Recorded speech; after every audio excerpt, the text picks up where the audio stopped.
calling everything the Trail of Tears, but they left out of here on the boats, right? They would load the boats. And the boats, the ships, the schooners. Oh, boat, I'm sorry. Yeah, they went by boat, not walking all up. Y'all getting, now years later, the ones who wanted to go last on them second removals, he keeps saying they came back to push him out, them were the ones that walked. But the first ones left here from boats from these forts, okay? That's why that fort is called Fort Pike, because Albert Pike. Zebulon Pike. That's right. He designed, but I say Albert Pike designed him and his people what we know today as Indian Territory. He was a news reporter in Arkansas around Fort Smith. Y'all listening at what I'm saying?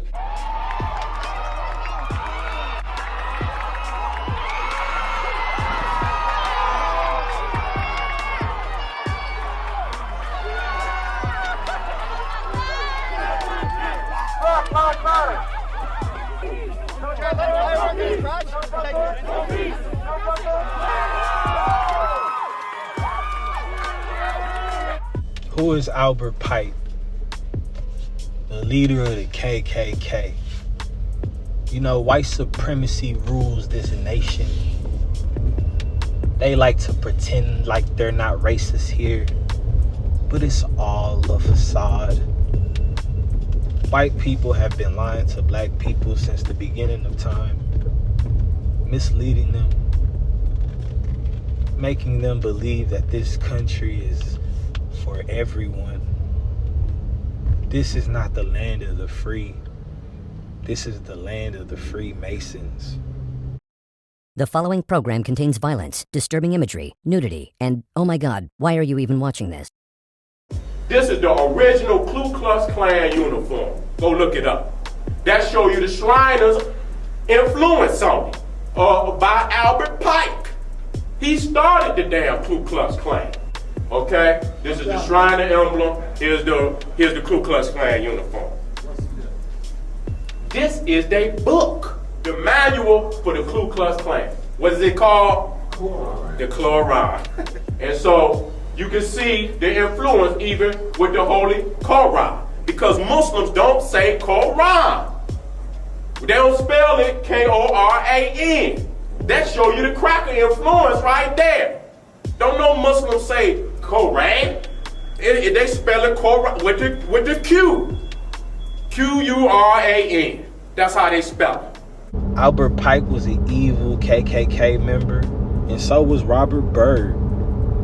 And look who supports them. As also know to Robert C. Byrd, for a lot of us, he was a friend, and he was a mentor, and he was a guide. Today, our country has lost a true American original, my friend and mentor, Robert C. Byrd. It is almost impossible to imagine the United States Senate without Robert Byrd. He was not just its longest serving member, he was its heart, its soul, and its historian. Do you think Hillary Clinton is going to have to answer for her relationship with Senator Robert Byrd, who was an actual member of the KKK? Hillary Clinton actively sought out the endorsement of Democratic KKK Senator Robert Byrd. I think that this has really been blown out of proportion, and it really does highlight more media bias when no one has asked Barack Obama to disavow Senator Robert Byrd, who was not just a Klan's member, but a leader in the Klan when he endorsed him in 2008. He was not a leader in the Klan when he endorsed Barack Obama. But yes, Democratic Senator Robert Byrd was a leader of a small group of Klansmen in a small town in West Virginia in the 1940s. Senator Byrd had to be wheeled onto the Senate floor to cast repeated, decisive votes for the Affordable Care Act. If Senator Byrd had not made it to the Senate floor on those days to cast those votes, there would be no argument over Obamacare today, because Obamacare would not exist. There are a lot of people who wrote these eulogies for Senator Byrd in the newspapers, and I read a bunch of them, and they mentioned that he once had a fleeting association with the Ku Klux Klan. And what does that mean? I'll tell you what it means. He was a country boy from the hills and hollows of West Virginia. He was trying to get elected. Fuck you, nigga. Now, how many of you all saw the movie Damien, The Omen 3? Now, in that movie, watch it again. They turn to Damien and they say, Hey, do you believe in Santa Claus? He says Pike would make a good one. I'll show you the pool where Old Nick hangs out. Old who? Old Nick. Do you know that Old Nick is the name for the devil in England? Of course I know. But it's a great name for a pike. Says it right in the movie. Now, that's the picture of Albert Pike in his Santa Claus looking look. Long white beard. You look at the Ku Klux Klan, they practice Luciferianism in the sectors of Freemasonry. And the original outfit of the Ku Klux Klan was not even a white robe. It was red and black. It was a red, white, and black robe, and it had a crescent moon and a star on it. Now, in the Masonic Temple in Washington, D.C., which you can go on a tour. If you go to Washington, go to 16th Street. Tony Browder talks about it in his book, The Browder File, with the coding of the dollar bill and all that. He also has tours in Washington. But go to Washington, D.C., and go in the Masonic tour of the House of the Mother Supreme. And look at the Albert Pike room and his Ku Klux Klan books right on the shelf. And Morals and Dogma right over there, his allegiance to Lucifer. And look at the other symbolism in the cases of the things and artifacts he was given at other spots around the world. But one key thing I thought Albert Pike said at different moments in his book, he said, you know, I don't even believe God exists. Therefore, I'm going to go kick the people in the ass because I don't believe God can come and help them out. But he also had a little saying, and I thought it was very profound for the Africans. He said, trust no one who believes in heaven, because they'll acquiesce with misery while on earth. I thought that was deep, because we the ones who believe that after we get our ass kicked all these years, we going someplace else and somebody going to reward us. To learn who rules over you, simply find out who cannot criticize. Albert Pike represents the hidden rulership tribe, the Kabbalah, the Kabbalistic Jews. His entire life was a drama that touted Lucifer as God, and the Antichrist Jewish king to come as Messiah of earth. These facts are known by the powerful who speak not a word. Albert Pike stands proudly on his marble stone pedestal, founder of the Ku Klux Klan, Civil War Confederate General, sovereign Grand Master of Freemasonry, accused mass murderer, and suspected presidential assassin. Let us also add Luciferian and notorious homosexual to this rogues list as well. The abominable statue is accompanied by a wall of silence, and sometimes silence speaks louder than words. So this, when you pull up Adam Weishaupt, this is the drawing of him, but also this comes up.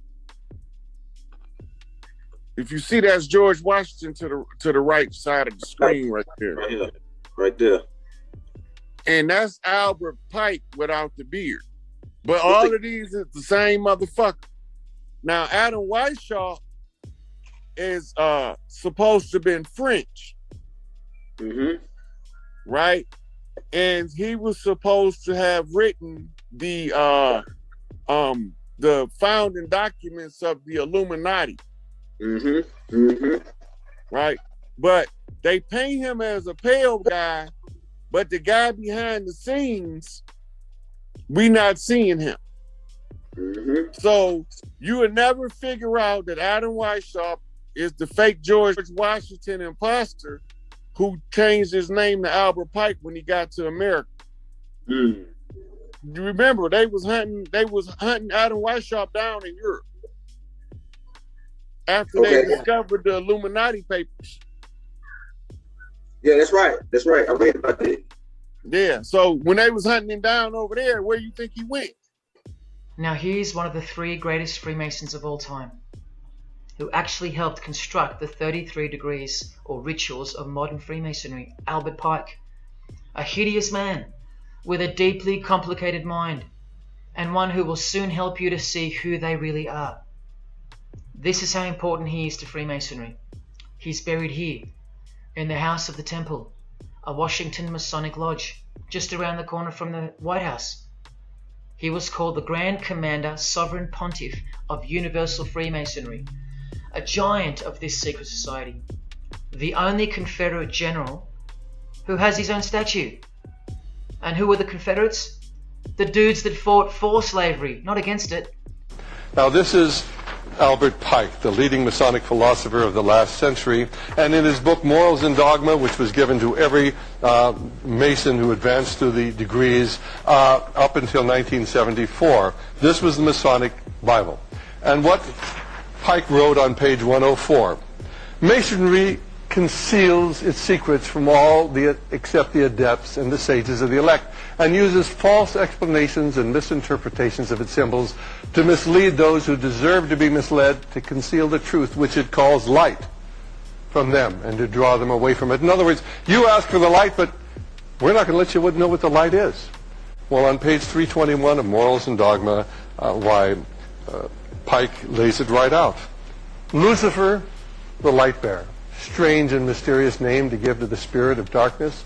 Lucifer, the son of the morning, is it he who bears the light, and with its splendors intolerable, blinds feeble, sensual, or selfish souls? Doubt it not. Why, it's simply Luciferianism. If you read Manly P. Hall's a book, The Lost Keys of Freemasonry, he's very, very clear what it's about. When the Mason learns that the key to the warrior on the block is the proper application of the dynamo of living power, he has learned the mystery of his craft. The seething energies of Lucifer are in his hands. That's what it's all about. It's Luciferianism. This country is wicked. Evil runs this world. The devil, Lucifer. Not trying to be insensitive, but you is not my relative. All irrelevant conversations take me out my element. I seen a nigga hating on me. Man, don't you be a